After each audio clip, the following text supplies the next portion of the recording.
Black. Well, it's been so long and lonely. Let her get back. I have to do the intro now, Joe. You have to. We were just about to talk about it, Welcome to Derry, but now that, the cameras are recording us, this is The Casuals, episode 6. 6! Am I right? And I'm Al Foran. And I'm Joe McGucken. Well, Joe. Well, Al. We winning the league? Absolutely not. Normal systems resumed. Back to normality. Liverpool is winning. United's drawn against bottom of the table teams. It's all back to normal again. We don't have anything to worry about. I couldn't believe those words coming out of your mouth last week. I could not believe it. I lost the run of myself. You lost the run of yourself. That was a cold bucket of water. I feel like I'm on a come down now. I'm like, oh God, what did I say? Did you have a different type of barocca in the morning or something like that? When I said that? Yeah. It's just something. I think I spent too much time around you, to be honest with you. Your optimism rubbed off on me. I start believing that United were good. I think that's probably what. Fucking sick. Ooh. The fuck was wrong with me? I feel like I was in a fugue state. I don't know what that was. We're going to win the league. God. No, but top 4 definitely a possibility.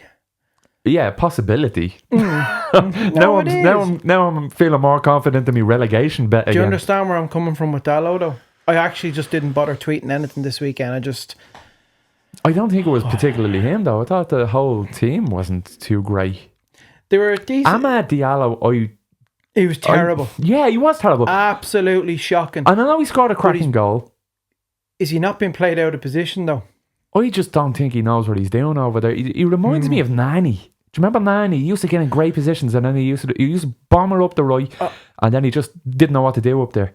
I think, I think his approach going forward is a lot different compared to last year. I think he was given more freedom last year. He showed more expression going forward. He took on players where he's kind of slowing down the build-up and he's stopping the attack. He's passing it back. Yeah. He's holding it up. He's kind of looking for a Bruno or a Casemiro to kind of pass it back to, and they can kind of launch a little cross into the box. Yeah. He's not taking on players, because he's a nippy player. Do you know what I mean? He's very nippy. He's very nimble as well, Ahmad, and he's quick feet. And I don't think he's utilising that enough. But he doesn't know. I feel like he doesn't know what to do, and I think it's down to kind of management. It's he got the ball at one point, and there was Bumo and I think it was Bruno Fernandes, and they had a little triangle, and you think, right, here's a nice little triangle pass, you can get something going here. But it's like they were never in that position before, and they were like, oh yeah, you have it, and it's like they all just panicked, and then Ahmad just gave it away. He gave it away so many times. What he's doing is he's going forward too much. He's not taking on players, and he's pulling it back every time. Yeah. Every time. And he didn't do that last season. But I think it's a psychological thing. I think it's because he's playing as a wing back. He's not a wing back. He is, you could say, second fiddle to Brian Mbeumo. Yeah. In that position. You have to play Ahmad as a right winger. And that's what he is. He's not a right wing back. And Masraoui came on and, my God... Talk about game rust, and he's a player. Oh yeah, good. Really I thought you were going to say he made a difference. Shocking. He was shy, man.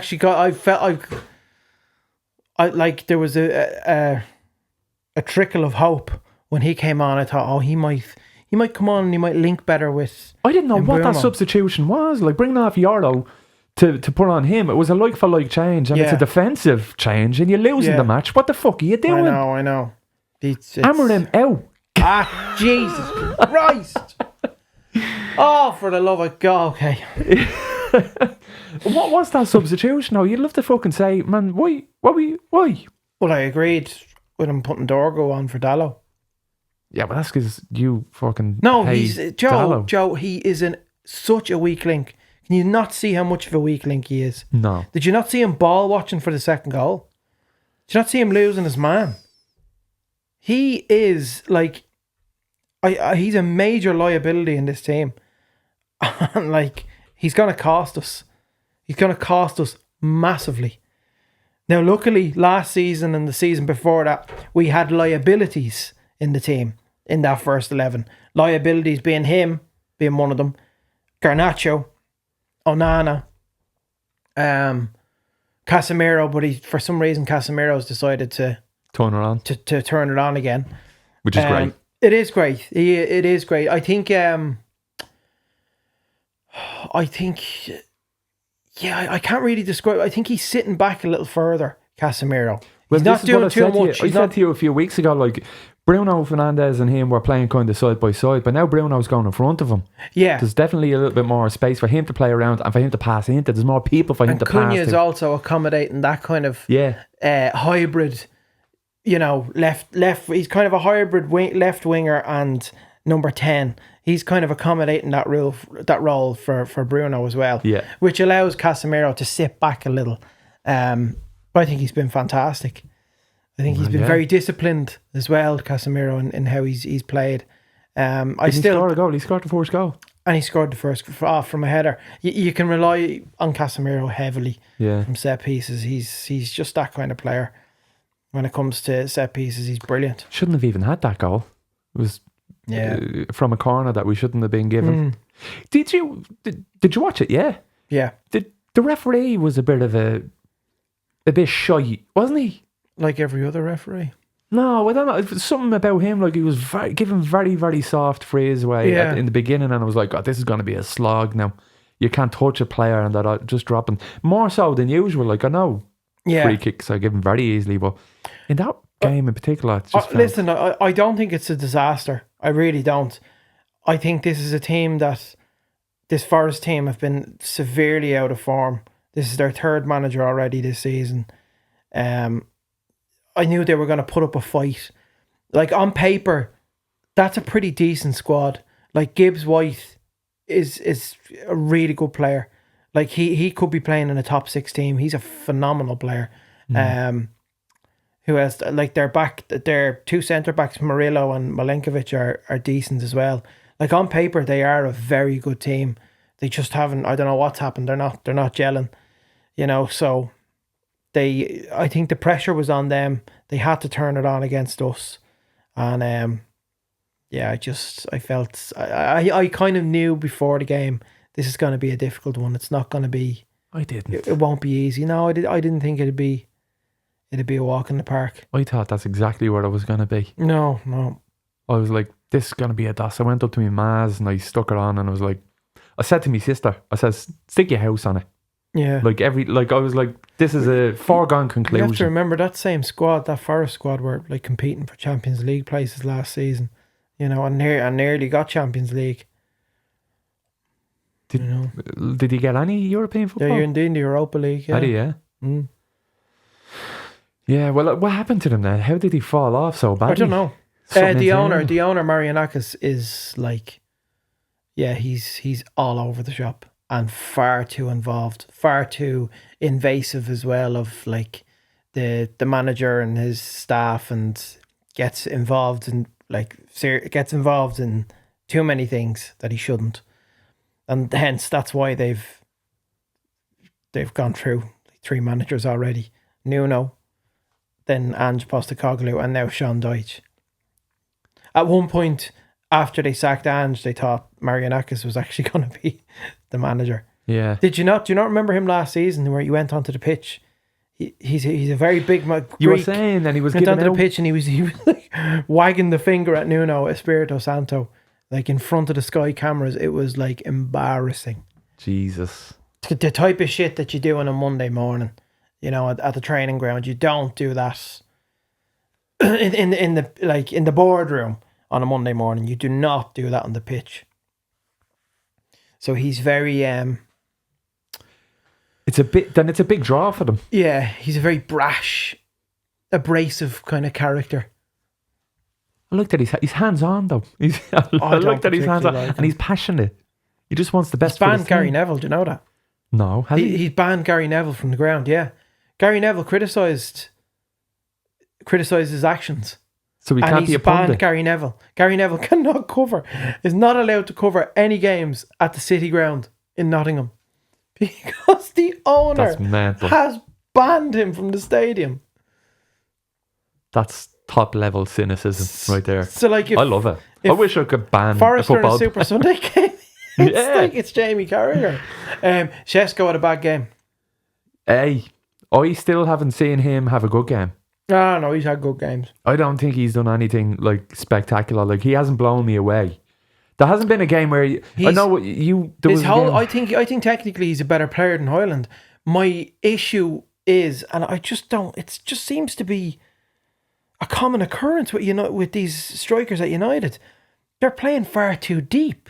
Yeah, he needs to be a primary target man, a primary number 9. Play that little further up. You're 6'5". I understand, like playing long balls to Sesko.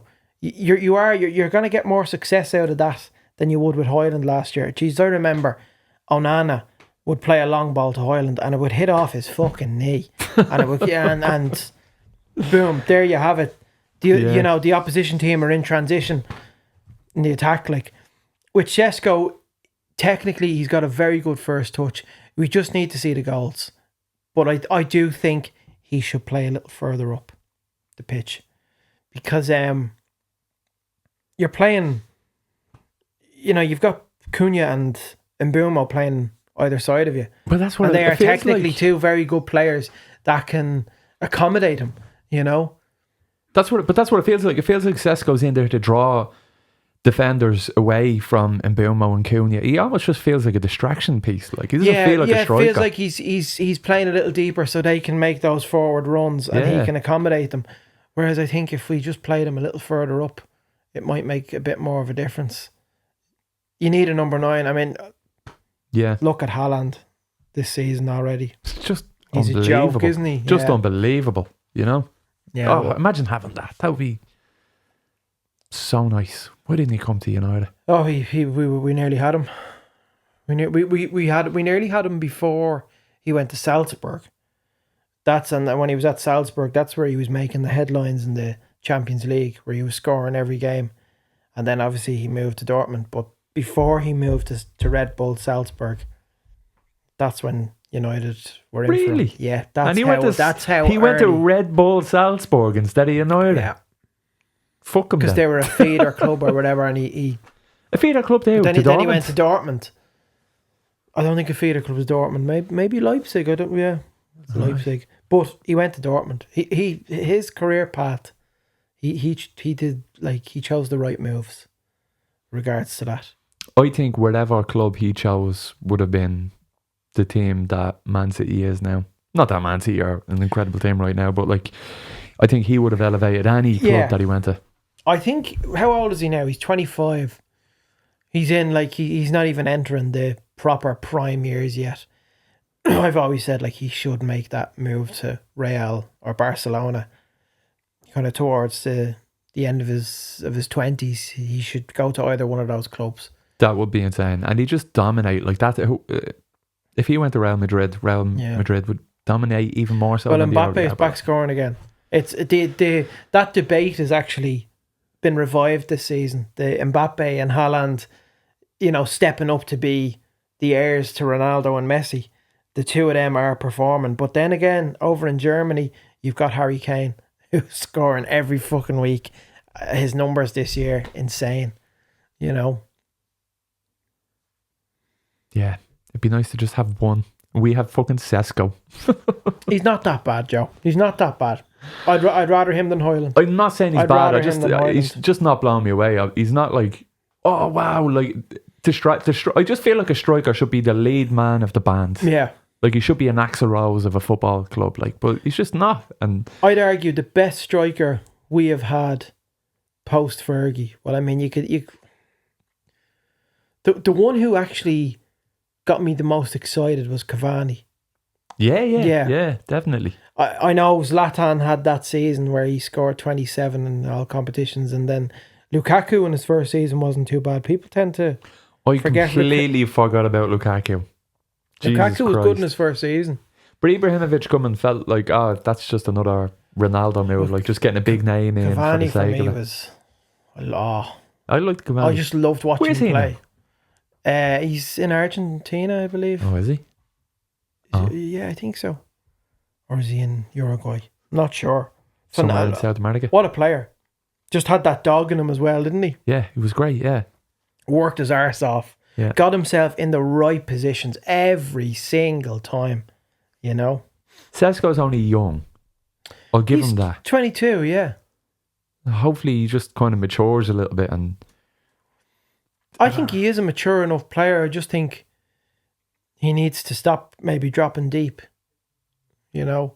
It's a managerial decision. Yeah. Also, I have to excuse myself. I made a mistake last week. Oh, correction. A correction. Well, no, I was talking about the AFCON in late December, and I mentioned Ahmad, who would come in and replace Masraoui, but Masraoui is fucking Moroccan. Yeah, Jesus. So- Yeah. It'll be fucking Dallo. Yes. Yes. So that back five essentially will be Luke Shaw, left wing back, Martinez, De Ligt, Euro or Maguire, and fucking Diogo Dallo.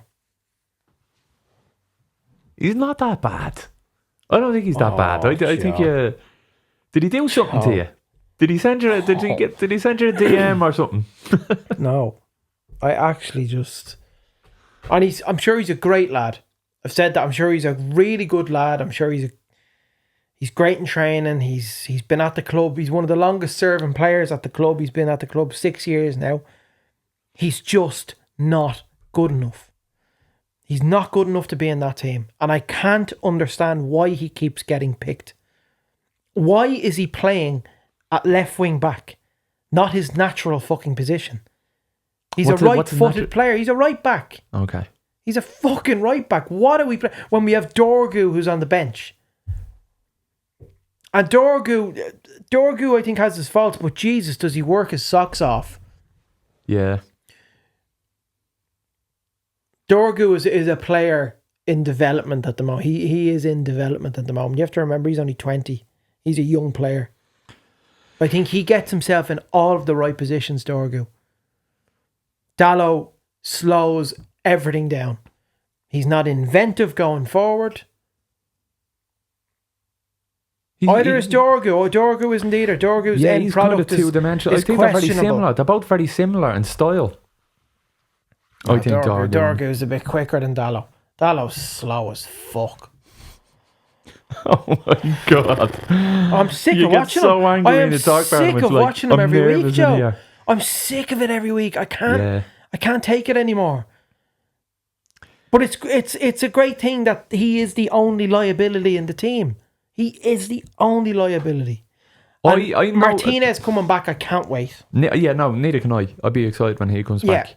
But Ahmad Diallo, I don't rate too highly. Even though he scored a cracking goal.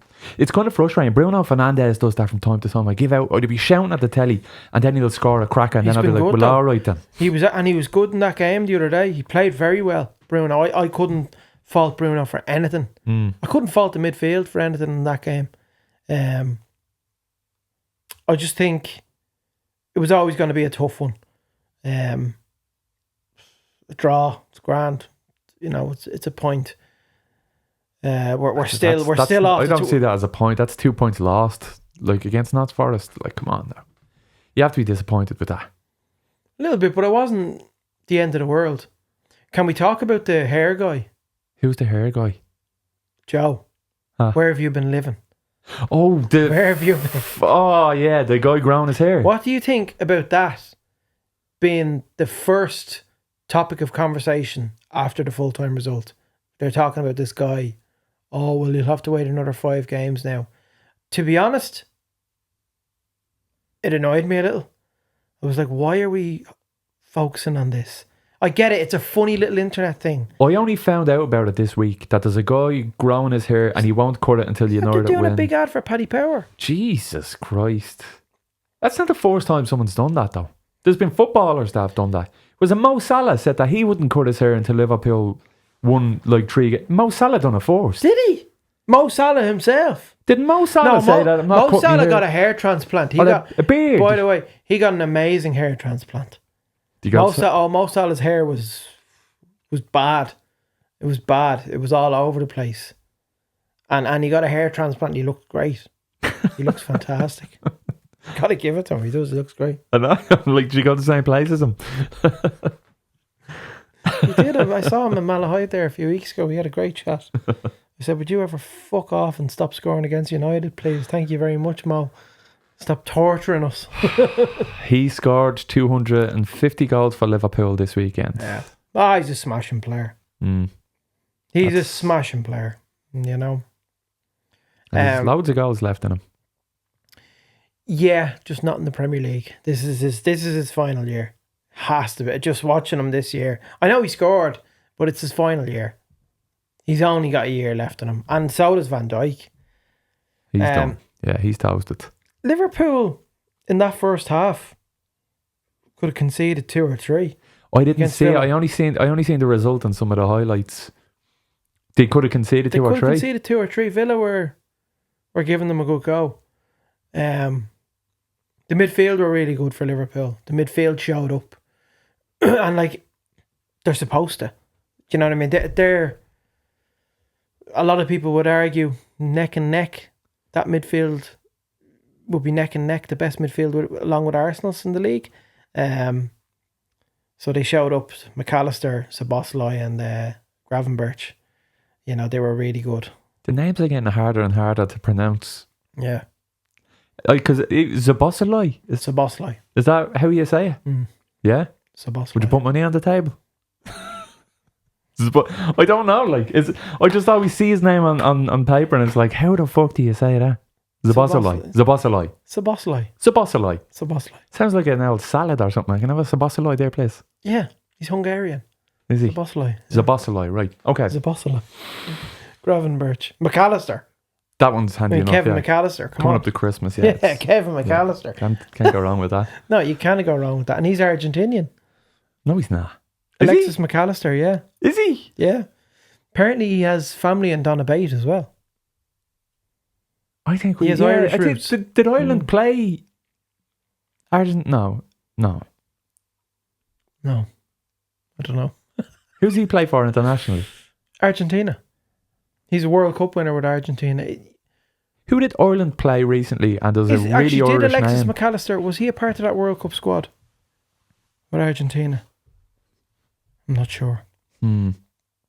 Ireland played somebody and it was like... He was. I'm sorry. O'Neill or something. Sorry. Sorry, audience. There was a... I can't think of it now. I'll remember it. There was like an O'Neill and he played for... Well, speaking of O'Neill, Martin O'Neill is back at Celtic. Oh, yeah. He won the Premier Sports Cup over the weekend. Fantastic result. Great job from Martin. It's great. Martin O'Neill's back. The boom is back, baby. Oh, Lily Allen has an album out. Westlife are doing 10 dates next year in The Point. Meek brought a song out. We're going back. We're going back in time. What the fuck is happening? Back, Oasis are here. What the hell? Oasis are back. Oh my God. We're going back in time, lads. There's going to be... We're all going to be going around in bootcut jeans again in no time. Bootcut jeans and shoes. What shoes? Yeah, specify. Pointy black shoes. Like pointy-toed black shoes. Yeah. The copper's finest. Yeah. You know it. Yeah. You know it. I used to love her once. Yeah, there you go. Stop. Oh, God. Bootcut jeans. It's coming back. Did you ever see that picture of the United squad? That's the boom. That is the fucking boom. Yeah. It's like 2005. Rooney, Ferdinand, Giggs, Scholes, and they're all wearing the bootcut jeans and the half fleece zip top. Oh yeah. Yeah. It's proper. It's like what's it called? The Green Street, wasn't that the fucking the film? The hooligans, yeah. That wasn't even that. It was just it was hideous. How was that stylish? That movie? No. That style. What the lads were wearing. What the United team were wearing that time. Yeah. Like who? It's like they were dressing up for Halloween as people from that time period. Yeah, it was. It's like, come on, we dress up like it's the boom. It's the boom. The boom is back, baby. Come on, we all go to unique menswear and just get decked out for the day. Where was that? Was that on Henry Street? It's in the Ilac. In the Ilac? Where in the Ilac was it again? It's where there's a tiger now there, Mr. Tiger. And my auntie had a shop in the Ilac. Did she really? Yeah, Concept. And what was that? A clothes shop? Yeah, it was a clothes shop. Okay. That's probably still there. I feel like No, that's no, still no, there, isn't it? no. You're talking, I think, like the early to mid 2000s. So she was competing against unique menswear. Yeah, she was. Some leather jackets. I worked in the ILAC as well. I worked in Diesel in the ILAC. Another shit clothes shop. Sorry, can I say that? Fuck Diesel. That's gas. Which one now, Diesel or there's two Diesels? Is there? Yeah. How can there be two Diesels? Well, there's one Diesel Ireland, then there's Diesel. Do they know about each other? Yeah, they do. Right. Yeah. But yeah, we were talking about Man United and Styles, No, I'm and the enjoying boom this. is back. I'm enjoying this chat about the ILAC shopping centre, if I'm being honest. So with you. niche. It's absolutely brilliant. The producers are like, what the fuck are they doing in there? You cut me off. I was about to tell you when I had to chase a fella who took a rack of t-shirts and Really? ran out into Henry's. Yeah. Yeah, you're a security guard. No. Oh, it was just a fucking You just loved your job so shop much. assistant. Yeah. Nice. I love that. Committed. Little job's worth. Well, I had to chase him. He took about... You don't have to chase him. You're just staff. Well, You the security guard just stood there like that. And you're like, What do you want me to do about it? I'll show you. Yeah. You took off. Who the fuck is Robin got away. Diesel? Back to it. Man United are back to being shit. Oh yeah, you were talking about Michael O'Neill. He's back at Celtic, which means Brendan Rodgers is now... Martin O'Neill. Martin O'Neill, sorry. Who's Michael O'Neill's my uncle, sorry. Michael O'Neill is my uncle. He is not a football manager for Celtic FC. Shout out, Michael. Martin O'Neill. Yeah, Martin O'Neill's back. And in his first game against Rangers, Celtic beat them 3-1. Is it the Premier Sports Cup? I think it was the Premier Sports Cup. Some Mickey Mouse Cup, but they beat Rangers anyway. Okay. Yeah, no, I've seen that they beat Rangers, yeah. Which means, but Brendan Rodgers now, what does he do? Sacked. Gone. He's gone. Yeah. I don't know where he'll... I mean... Yeah, it's a strange one with Rodgers. I thought they were going to get Ange back. But the fact that they went for Martin O'Neill, I was like, oh, deadly. It's cool, Bring it isn't up. it? It is cool. It is cool. I always liked Martin O'Neill. Yeah. As a manager, that Celtic team in the late 90s and early 2000s with Henrik Larsson, and they were just a really good team. And I remember that classic Celtic kit with the Umbro and the NTL logo. Do you remember NTL? Yeah. It's great. Those were the days. But even as a player, like, he was a brilliant player, wasn't he? I can't remember him as a player. Played for Forest. Part of that Forest team that won 2 European Cups. Ooh. Yeah. In like the 90s? 2 consecutive European Cups. 80s. Clough. Part of the Brian Clough team. Wow. He was a shy Ireland manager. Not that he was shy. He didn't do much with Ireland. Did better than what the recent managers. I mean, yeah, well, obviously, fucking. And he did. He made a better account of himself than Trapp did in Euro 2012. At least we progressed a little further in that Euros. How far? We got into the group stages. We got into the Euros groups. with him. Yeah, was that with Michael O'Neill? yeah. Martin O'Neill, not Michael O'Neill. Sorry. Martin O'Neill. Yeah, and it was Italy. Remember that Robbie Brady header? Oh yes, yeah. I remember it well. I remember it well. Jesus Christ! When we went up against France as well, we went 1-0 up against them. Yeah. You know. Were we playing Spain? Did Spain batter us like 5-0 or something? Was that in the? That was in 2012. Yes. Yeah, they annihilated us. Yeah, they gave us a hide. No need for that. That was the best Spanish team. That was 2 years after they won the World Cup, but that was the best version of that Spanish team in Euro 2012. Yeah. It was so easy for them. They made it look so fucking easy. It's just Iniesta and Xavi just ran the show. They beat Italy in the final. David Silva had a good... They had their midfield, man. They had fucking Fabregas. They had David Silva, Xavi, Iniesta, Busquets. Yeah, man. Fucking joke. Look at those choices of midfielders. Like, that's unheard of. You'd never hear that. You'd never hear of an international team to have that, like, the wealth of choices of midfield. It's like you'd never get an international team that would be the best. Like if you could set up like a FIFA game and if you could get 2 of every player, if there was an international squad versus the best club squad, Yeah. Spain was better than any club squad. They Yeah. were incredible. Like they were insane. Unbelievable. And you don't get that now. You wouldn't get that now. Even going forward as well, which I thought that was probably the weakest part of that team going forward. It was still world class. Like it was David Villa, Pedro. Who else did they have? Torres. Yeah. They had Torres in that team. And then their back four was obviously PK and Ramos. PK Ramos, I think Carvajal. I think Jordi Alba, left back. They're good now. Spain are They're good, good now. They are good now, but like that team will never be touched. That 2010 to 2012 Spanish team will never be touched in terms of strength, squad depth. But they are good now. I will agree with you. They are good now. Would you not say France? It was close to it like 2 years ago. Like the World Cup France. No. No. The French team that won in 2018 were class. Great team. Yeah. But that Spanish team won the World Cup in 2010 and then won the 2012 Euros. Yeah. You could argue the French team who won the 98 World Cup and then the 2000 Euros as well. They were a phenomenal team too. I'd have to go far back to kind of that squad. Obviously, you know, you have the standouts like Zidane. I think Henry broke into the team in 2000. They had Desailly, Petit. Yeah. They were Deschamps as well. But I just think that Spanish team, just regards to that midfield, Joe, just the choices they had, the wealth of choices they had.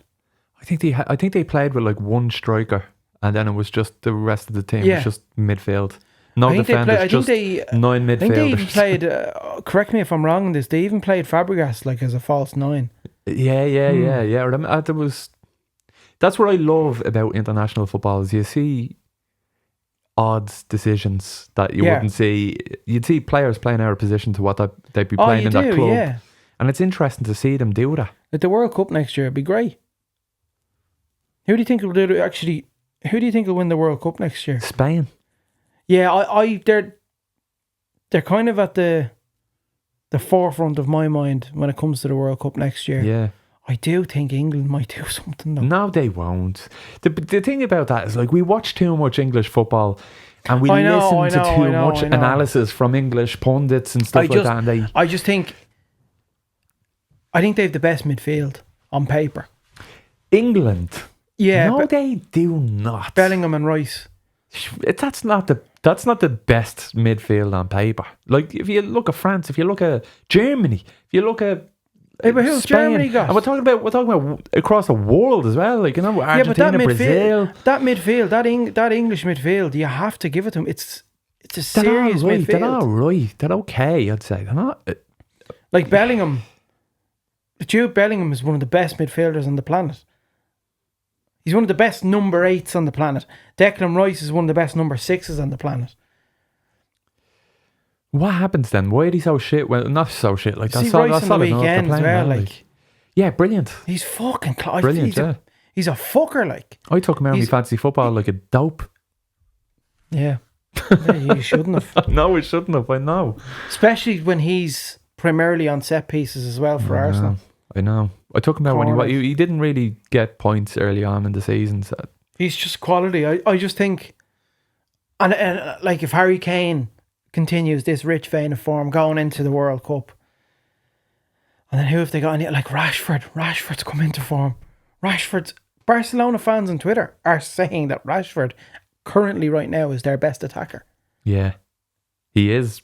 He is. But Barcelona lost to Real Madrid. He's a guaranteed starter. They won yesterday. Who would he play though? They were Kane through the middle, Rashford on the left, and then on the right.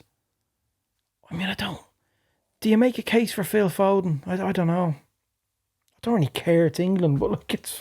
I know. I just don't think that like.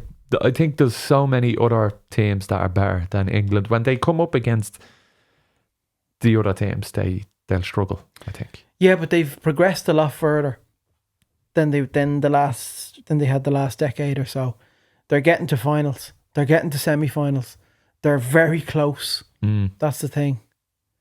And they have a really good fucking coach in Thomas Tuchel. He is a phenomenal coach. Wasn't great at Chelsea. Won the Champions League with them. Did he? Yeah. Oh. He's well, then I'll take coach. it back. Tuchel's a good coach. He can get the best out of those players. I'd say he can get the best out of those players in terms of getting them even further than what Southgate did. You know? But Spain, I agree. I just think Yamal, at the moment, needs to just focus on his football. Why, is he getting distracted? Yeah. Is he? Just a lot of shit going on outside. Yeah. Yeah. I haven't been following. He is such a gifted player. He's being touted as the next big thing, like Messi He's and all. unreal, man. Is it too much for him at too young an age? Could be. It could be. Like Messi, at that age, Messi didn't even break through at that age. He did, but not to the extent and level that Yamal did. There was no expectation on Messi either. Whereas now you're kind of following in the footsteps of Messi, or you're following the footsteps of... Well, there's so many young players in that Barcelona team. Like Pedri and that centre-back Cabarsi, who's the same age as Yamal. He's phenomenal. He's class. Pedri, I'm probably missing out a few others as well. Rashford is still young as well. Like, He's you know, 28. they're all... Is he 28? Yeah, 28. Ah, But that's peak years. Like, that's he can really put on a show in this season if he wants. Like Dembele, Ballon d'Or winner, PSG, you know, and he just turned 28. Yeah. Benzema, when he won the Ballon d'Or, what was it, 2022? He was like 33, 34. Yeah, he was in his 30s, yeah. Yeah. He was unbelievable that year. He was class. He was class. Yeah, Rashford probably only has about 4 or 5 more good years in him. Yeah, like top years in him before he's shipped off to the Middle East. Before he fades into, obscurity. I wonder if he's aware of that. I wonder if he cares. Oh, I'm sure he'd be delighted to get the 600 grand a week. What difference would Remember it make? John Duran, who like, played for Villa? Remember that lad John Duran? He was like 20 years old. And then an offer came in from Saudi. He was scoring screamers. All he ever scored, he was a striker for Villa. All he ever scored was screamers from like 30, 35 yards. Then an offer came in from Saudi in January of this year. This year? Or last year, I'm not sure. He went to Saudi. He's only 20. 400 grand a week. Did you ever watch any of their matches? No. No. There's a lot of big players in there. A lot of like some players in their mid-20s moving to that league. You know, Ruben Neves is there. Ruben Neves is class, man. I'd love United to go in for him. They could never pay him the money that he's getting paid over there. No. The Premier League must look like the League of Ireland if you're playing in Saudi Arabia, money-wise. Yeah. Like, it'd be hard. Who's the highest? Haaland's the highest paid player, isn't he? Yeah. He'd have to be, surely, to Jesus. Age up. Yeah, no, because he signed that new bumper contract. Or Salah, maybe. He on a rich contract. Salah's on big money as well. Haaland's on $500,000 a week. Fucking hell. But you have to pay tax on that, whereas in Saudi Arabia, you don't have to pay tax on it. And how much is Ronaldo getting in Saudi? Jesus, by quite a distance. His annual salary is 27.3 million a year, and behind him is Salah, 20.8 million, and behind Salah is Casemiro. What? 18.2 million. Yeah, Casemiro's on huge money. Wait, who's number one there? What did you? Haaland. Haaland's number one, right? Now, who's the highest paid? Van Dijk and Casemiro are on the same wages. Is the wages disclosed in Saudi Arabia? Or UAE? Yeah, no, whenever? they're public, yeah. Addy? How much is Ronaldo Ronaldo getting paid? We get Ronaldo? Yeah, absolutely. Get Ronaldo. Or your man, that 20-year-old even. I wonder how much he's getting. I wonder what his contract is. Yeah. You'd never, like, it's got to be more than Haaland. I wouldn't say it is, but like, it's mental. Their money is just kind of consumed football. Now my signal's gone to shit. They don't want you to know. They're listening. No, this can't. No. Is it shocking? Oh my! I didn't know that. This is what the AI overview is giving me on Google. Ronaldo's weekly salary is approximately 3.85 million euros. Wow. Which is part of his 200 million euro annual contract with Al Nassr. This makes him the highest paid footballer in the world. Yeah, obviously. Jesus Christ. But there you go. That's what I'm saying. You know, 500 grand now seems like nothing when you can be getting 3 million a week. Ronaldo. Tax free. Ronaldo minute salary. He makes €380 a minute. Jesus. Jesus. He makes 22.8 thousand an hour. Imagine collecting the labour every minute. Every minute. Oh, you know. Holy lantern. It's I actually did not know that. Big bucks, man. I thought he was on like 700, 800 grand a week. No, you didn't. That's You didn't what think I that he upped sticks and moved to the Middle East for an extra 200 grand a week? You wanted John Duran, didn't you? John Duran, yeah. Duran. Do you like Duran? I love Duran, I think. Yeah. They came back. They did come back. Had a little bit of a reappearance. Duran's salary. If this could hurry up. Little placeholder music there and everything. You can do it all. The what? I can do it all. Yeah. Al Nassr. He plays for Al Nassr. He's on. Jesus Christ! Like he's 321,000 a week. That's like a young 20-year-old. 20-year-old. So he makes more money than Haaland. He takes home more money than Haaland. No, every Haaland week. makes more money. After tax and everything like that. Yeah, true. Yeah. He probably does then. Straight into his hand, Yeah. like. Isn't that crazy? It's crazy. And then wherever else, all the endorsement deals, and I'm sure there's a lot of brown envelopes. Oh, for Going Haaland, on like over Haaland there. would be. Oh, well, he's a on lot of Nike athlete sponsors, as well, isn't he? Yeah. And he was the last couple of years the cover star of the FIFA games. That's probably huge. Oh, money. yeah, I'm sure. It's huge money. Yeah, Japan and all that, like Yeah. China, big time. But yeah, But you know, I remember 250 grand a week. I remember thinking, oh my God, it still is huge. It's still astronomical. what? But I remember when Rooney was the first player to earn that much. I remember that as well. I was like, Yeah. that is unbelievable. Yeah. Jesus, that's so much money. I remember there was a football player, I can't remember who it was, but bought for like 80 million or something, and I was like, what? Yeah. It might even Ronaldo. 60 million. Yeah, it was Ronaldo. Ronaldo and Kaká. Yeah. Kaká they bought a few weeks prior for 67 million or something. It was like, what the fuck? Yeah. They signed Kaká and Ronaldo in the same window. Now it's just Madrid. bogs. That's standard, like. Standard. Your man off Newcastle. What's his name? Voltemada. The big fella. The big tall German striker. Nick Voltemada. Well, signed him for Newcastle 80 million. Newcastle can afford it. Delighted they lost. They lost against West Ham. And they didn't look good at all. No. At all, like. We've got Spurs on Saturday, 12:30. Thank God they're playing shite as well. We got a week Liverpool and now we're getting a week Spurs. Did you see Mickey van de Ven and Jed Spence walking past Thomas Frank?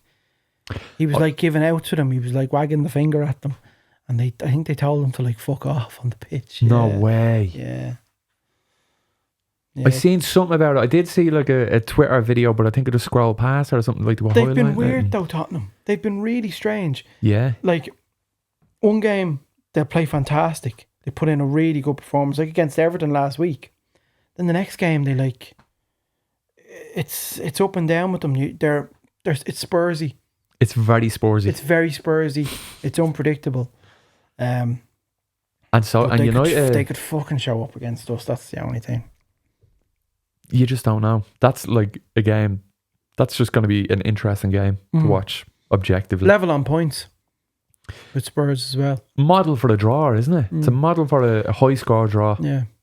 Not even a high score, maybe two. By the way, for those, was it 25, 30 minutes after we scored against Forest, we were second in the table. Yeah, we were. Yeah. Yeah. No. Yeah. When we went ahead. We went ahead. Yeah. Sorry, yeah, when we were 1-0 up, yeah. Yeah. Yeah. That was nice. It's lovely. For the moment. Oh, look, let's hope for a good result on the weekend. Yeah. And Dallow was dropped. A man can dream. A man can dream. If he's still playing. Would you rather him as Rowie and push some people over? Just He was move the shocking team when he a little came bit. on. He's a player I like. He was shocking, but that was rust. He was rusty. I think it was just a bad decision. I don't know, like why he brought him on. And yeah, no, sloppy. He gave it away at one point, and we were lucky to not concede another goal. And it's stinking, really, really stinking. Got to put in a good performance. And why did Harry Maguire not start? He should have really, shouldn't he? Yeah. Yeah. I didn't understand that. Yeah. It's like, what the fuck? Amorim? You were doing so I well. wouldn't start him against Tottenham. He won't?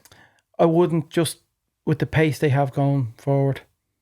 With Kudus and Spence, Simons, Kulusevski, if is Kulusevski? I don't know. He's Spurs still are injured. playing in Europe this week, so hopefully Yeah, well, yeah. might When get are they a few playing? injuries. Hopefully they're playing Wednesday. Because the way managers complain about when they're playing in the Champions League on a Wednesday night and then they have to play that 12:30 game on the Saturday. Oh, is it a half So game? if they're playing on the Wednesday, Love the half 12 game on a bleeding Saturday. I'll have a look now. I'll have a look. Have a look, see what he see. No, they're playing Tuesday at home to Copenhagen. Tomorrow. Liverpool, Real Madrid tomorrow night. That'll be a great game. Oh, it'll just be a trouncing. I hope Trent scores a hat-trick against Liverpool. I hope Trent gives it to them. That could very well happen. Liverpool, they won on the weekend, but they didn't look great. Aston Villa were just, they couldn't have let They them were have very it. professional though in their performance. I think they're going to get battered by Real Madrid. Battered. They could very well. They played them every year. Jesus. They played them last season as well in the Champions Feels League. like it, yeah. Played them every year. You'd love to change it up. Right. Joseph. Al. I shall see you next week. Hopefully we are in better form. Hopefully United will have put in a really good performance against Spurs. And yeah. And if they do, it's expected. And if they don't, I'm And Joe, do you know what's after? very disappointed. Do you know what's after? Spurs game. International break? Yay! Yay! International football! Yay! No! No! We'll see you next week, folks. Black. Well, it's been so long and lonely, well, let her get back,